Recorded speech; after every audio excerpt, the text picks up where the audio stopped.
Congratulations to our second and third place drivers in the 2019 French Grand Prix. We're going to start with these two. We're waiting for Lewis Hamilton, our winner, who has been slightly delayed. So Valtteri, if we could come to you, second place today. You had Charles less than 1 second behind you at the flag. Did you have an issue, or were you simply managing the gap to perfection? Yeah, it was pretty, from my side, quite uneventful race in the end. But yeah, we were suffering with some front tire blistering in the last stint, so we were a little bit concerned and just wanted to be on the safe side. So we definitely make it to the end without any failure on the front tires. So had to take care a lot of the fronts in many of the corners, and maybe definitely being a lot on the conservative side, losing some big chunks of time just by managing and being on the safe side. And in the end, that's why it became a bit close with Charles, closer than we wanted. And also after the VSC, we struggled a bit to restart the tires and lost some temperature. Were you pleased with the pace of your car in race conditions today, and how did it compare to yesterday in practice session? Obviously very pleased for us as a team. We've been having another super strong weekend, getting the maximum points pretty much again. So from that side it's good. But my gap compared to Lewis, for sure not pleased with that. I think in the beginning, once tires are fresh, there was no issue, keeping up with him. Today my issue was keeping the front tires in a good state, so always halfway through the stint my front tires were starting to be finished and the gap started to build. So that was the difference to Lewis, and he was quick today and efficient on the tires, and that's why he made the gap. Okay, thank you, Valtteri. Charles, let's come on to you. Second consecutive podium, well done. One more lap and you think you might have had a go at the man on your right? Well, it's always quite difficult to know, but one thing for sure is that I was catching quite quickly towards the end. The car felt very good. I had paid quite a lot of attention to both axles of tires before, and yeah, I was just focusing for the end of the race to have the tires in a good shape, and I think on that we did quite a good job. To be honest, I did not expect, though, to catch Valtteri. As he mentioned, he had some issues with the front tires, so that's why I catched quite dramatically towards the end, but it was a good surprise. And then when I saw that, I pushed even more. And yeah, at the end, we finished very, very close. I tried to show myself in the inside of the last corner, but obviously I was too far to try something. Charles, it's been a really good weekend for you personally, isn't it, in terms of your pace relative to your teammate? How encouraged are you by that, and also the improvements that Ferrari have made this weekend? On the first one, I'm very happy because obviously I've had few difficult weekends, the last ones, especially in qualifying. I changed the approach for here. I changed also a little bit my approach on the car setup, and I think it went in the right direction. So on that, I'm very, very happy that it paid off and that we could see it on the result this weekend. Sorry. Then on the car improvement, we have brought some new parts this weekend. Some were good, some others not. But clearly Mercedes are quite better for now, so we need to work and to try and catch up. Okay, thank you, Charles. We're joined by our race winner, Lewis Hamilton, your sixth. No problem. Your sixth win of 2019, the 79th of your career. The numbers keep climbing. Lewis, it was an emphatic victory, another emphatic victory.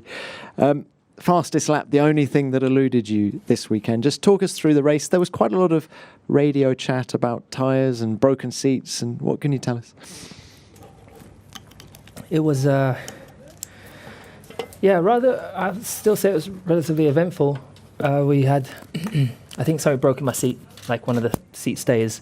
So as I was going through one of the corners, all of a sudden the thing kind of dropped. I was moving around a little bit.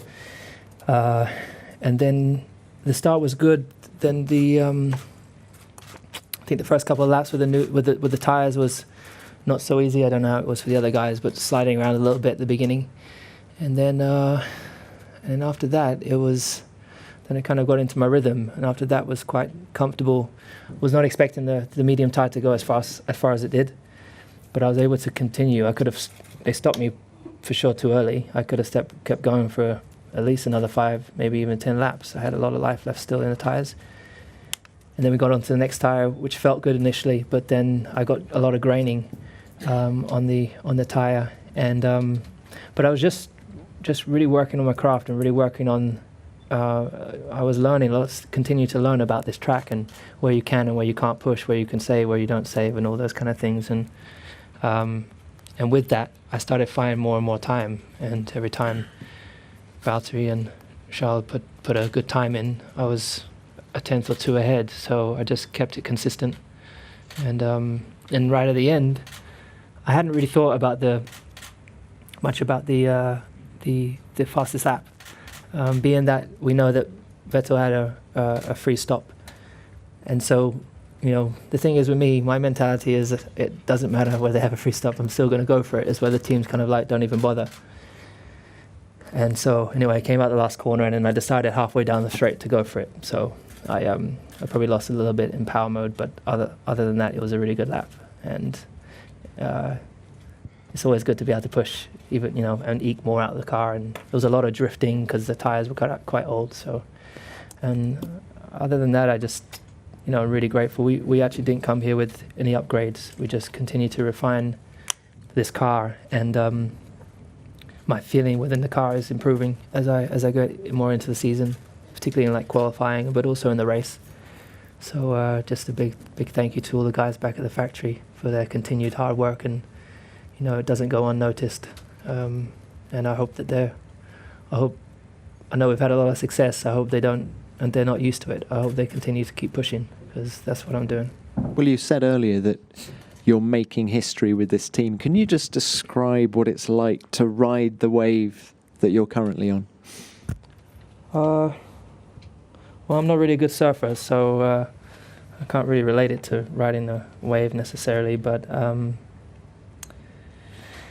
I think it's just, I think the thing is people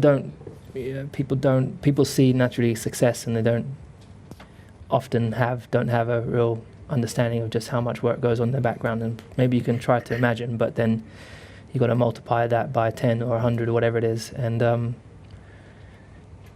obviously we've got an incredible boss, and I think it tears down from the head. We owe a lot to Toto of how he manages this team and how he manages us as drivers and allows us to race. But also when you have authority within, not authority, but when you have a respect for each other in a team where you really listen to each other. And we've created a working relationship where we learn so much from each of these races, and we take it back and we churn out time. As where I've definitely experienced in the past in my career that's not always been the case. Communication is everything. I think that's what we have, is a great team of communicators and hard workers. And there's not a single person I think that is complacent within the team. They could be out there, drinking right now, but instead they'll be working on the car onto the next one, and they're just sheer hard workers. And honestly, never thought I'd see such a great team, or I never thought I'd be so fortunate to be in such a great team. So I'm really, really grateful to witness it and to be a part of it, and to Mercedes, who has supported me since I was 13.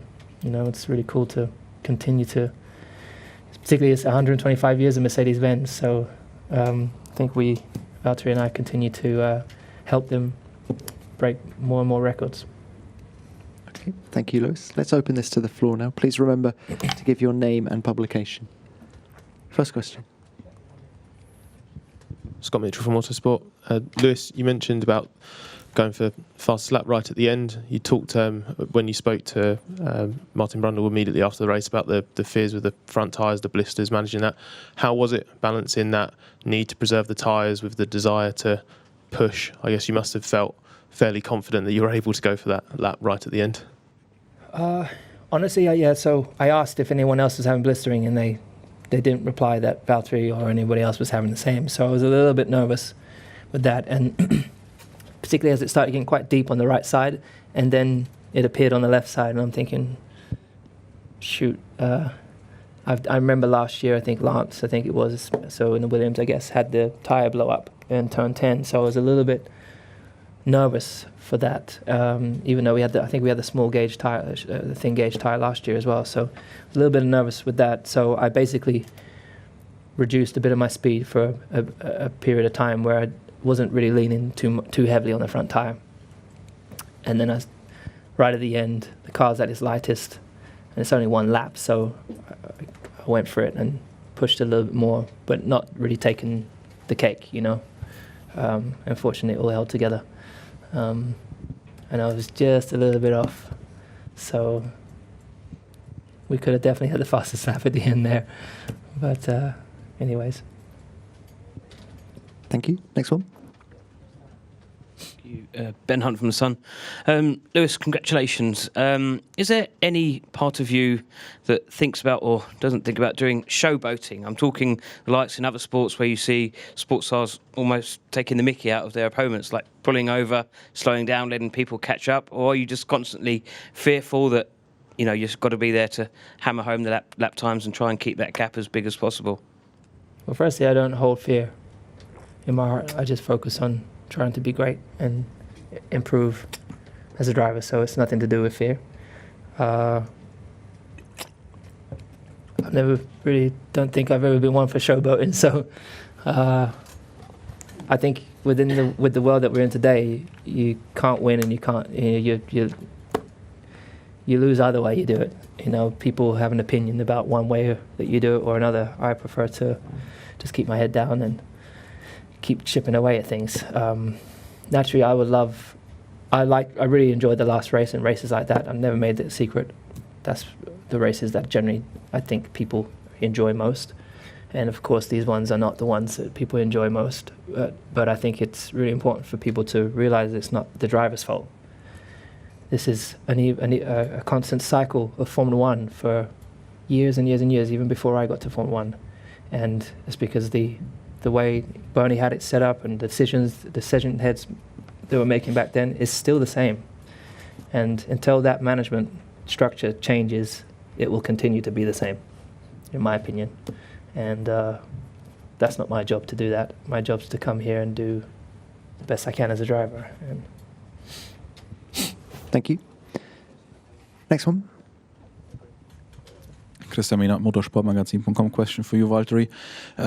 Just to be clear on that last laps, you said the front tires were the problem afterwards, but did you also lose time during the VSC because of the VSC procedure, or was it just the tire?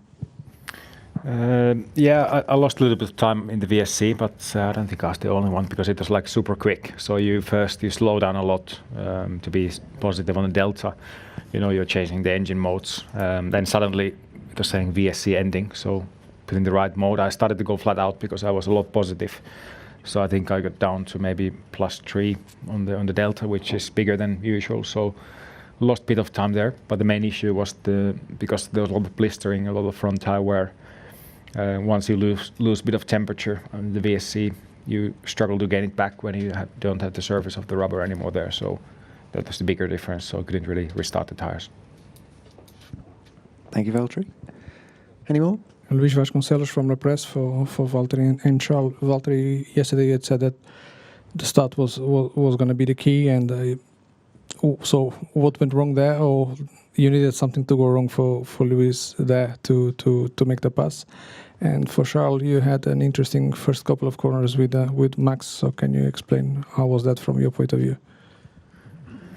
Yeah, for me just the initial pull away, I felt there was decent grip, so I went quite deep on the clutch. But for some reason, I just didn't get the kick from the engine for the initial part. But I mean, it was all fine, all okay, nice and smooth start. But Lewis had a good start as well. So yeah, there was not enough difference on the starts to gain any ground. And then after that, like I said, Lewis was strong today on the pace and especially on the front tire management. So my tires were running out quicker. Charles? Yeah.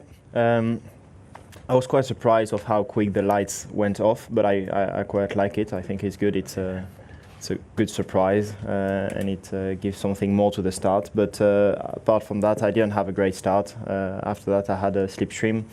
I tried to place myself around the outside of Valtteri for the first corner, but I didn't take the risk to go around the outside because he will have outbrake me and push me wide for sure. I would have done the same, so I decided to slow down a bit more, go behind him, and then I saw that Max actually had a bit more grip and was round the outside of me. And yeah, actually I only saw him for one corner, so I don't know if he was there for a long time, but I only saw him for turn 2, and then he was round the outside of turn 3. But yeah, I pushed in turn 3 and I didn't see him again after. Thank you, Charles. Next one. Phil Duncan, PA. Lewis, I think I'm right in saying you've dropped just 21 points this season from the first 8 races, which is a pretty remarkable start. I know obviously you say the team is in a great place and, you know, obviously lauding Toto, but what do you think you're doing personally as a driver in the sense that you're dominating so much this season? Yeah, I think I just tried to. Reflecting on last year was one of the best year, the best year that I had, and I got myself into a really healthy place, conditioned physically and mentally, but there were still races that could have been better. There always is, and so I come into the season and thinking, trying to see if I can bring all those deliverables, continue to deliver on the deliverables, but then see if I can chip away at improving even more. I definitely didn't expect us to. We definitely, you know, even when we sit in the debriefs and when we're in the garage, we're like, geez, when we were in Barcelona and testing, we did not think this would be where we were. You know, when the team spoke to me afterwards and said, "How's the car?" and I didn't really have any good things to say, and it was a real worry for the first week and a half until the last day where we kind of figured out how to get the car to work.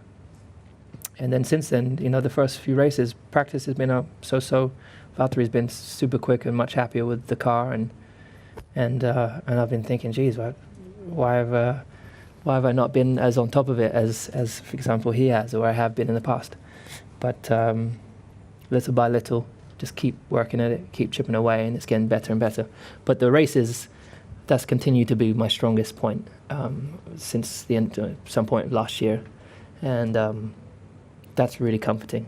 And so that's an area that I particularly enjoy. I really do hope that we have more close races like the last race.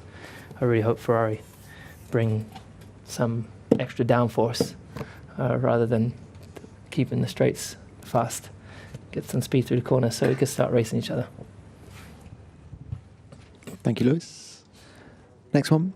Ben Hunt from The Sun again. Lewis, you mentioned that you want a close fight. You might have to slow down. Any chance of that happening in Austria? Well, firstly, Austria is going to be roasting.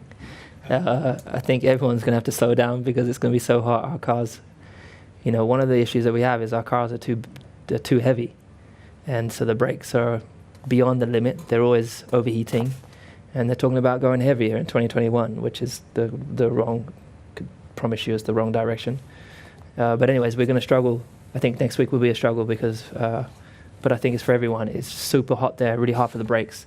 So how we're going to manage next week, I don't know. You saw a couple of years ago we had 2 failures in one race. So it's a hard race for everyone. So we don't go there with the confidence, all the confidence in the world. We know that we might have a difficult weekend. And it's long straights. They're good at long straights. So, but we don't plan on slowing down. We definitely don't plan on slowing down. Thank you, Lewis. Next one. You look so bored, Ben. I'm sorry. Can we just go already? After watching, I'm sure. I don't. You led every single lap. I know. It's just faultless from and these guys are doing their best, but it's just the sport we're involved in at the moment. Yeah, I know. You know it. I know it. We all know it.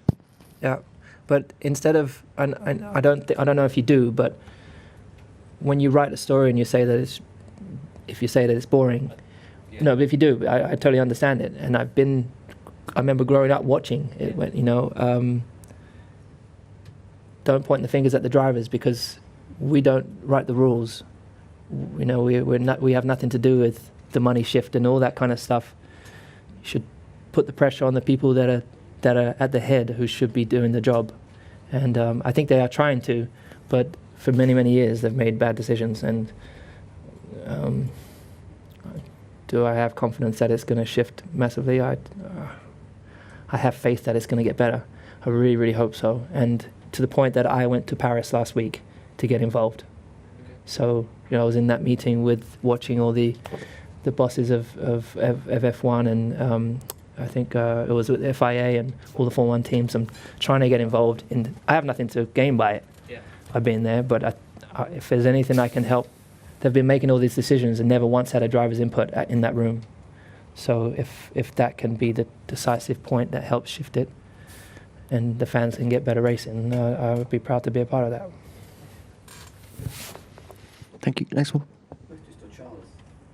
Charles, your team always say to us that one of the problems of the car is to not have the tires and the correct window of temperature. Looks like this weekend it works properly. Did it permit you and your team to have a precise diagnosis about what the problem of the car? I think there's not only this, and I think we have been clear on that. We are clearly fast on the straights and not enough in the corner, so we need to work on that. We tried to do a step towards that this weekend. As I've mentioned, some parts worked, some others didn't, and we need to understand why, and from them try to build up and try to understand why is the gap at the moment so big and try to close it. Thank you, Charles. Any more? One more. Scott Mitchell from Autosport. Lewis, just to pick up on what you said about going to the FIA meeting and the summit, what did you learn from it? Did you go there with a sort of an expectation in mind of what you wanted to get out of it, or were you there just to observe, listen, and how much did it encourage you about 2021 and beyond? Well, what happens behind closed doors, obviously I can't say a huge amount about it, but it starts off with the fact that for the first time ever, all the drivers are united. So the GPDA, which obviously started a long, long time ago, we have Alex Forts that runs it for us because he has more time than a little bit more time than we do, and he's a great spokesman for us. But we all sit together in a room, particularly after debriefs, and we talk after the drivers brief, and we talk about the issues, and then they bring up the rule sheet and what the things, and we are basically just trying to get in the door and trying to be a part of it. And for many, many years, they've not wanted us in that room, which I guess is why it's never happened. Because, they're engineers and they're the guys that make the decisions, and we're just drivers. But the fact is we know how the car feels, and we know, so we have, good positive criticism and negative criticism that can only help influence a decision. You can't make a rule change about something without having all the facts behind it and what effect it will have. And so, anyway, so we're just going there to try and be a guardian. If we can be a part of the rudder, when they come up with an idea, we can say, actually, that would feel terrible in the car. And they'll be like, oh, really? So was it encouraging? It was encouraging that they allowed us to be there, and they were really, really welcoming, which was great. And I'm hoping that they could continue to have us there. Some of us drivers, or a couple of us drivers each time. They've extended that. I think they've extended the decision of making the rules. I think they need to, because they're nowhere near where it should be, in my opinion. And they've got to make some serious changes to the decisions that they've already made of how 2021 should be. But what I'm encouraged by is that Ross and his team are working on for the first time, a real aero package that hopefully will have an impact on following, for example. And but as I said, the car going heavier is not a great thing. We need to get the cars lower. I think people really enjoyed the speed of the cars between the early 2000s, I think it was. So it still needs to be Formula One, the pinnacle of sport and the fastest cars that there are around the world. So hopefully with us a part of it, hopefully we can make a real cool change. And it's not only that, it's the format of the race weekend, which that maybe can shift a little bit for the fans. It's how we engage bring the fans in. There's all these things that can be better. So what would be the best? I think we're done. Well done, gentlemen. And full transcript coming up later at FIA.com.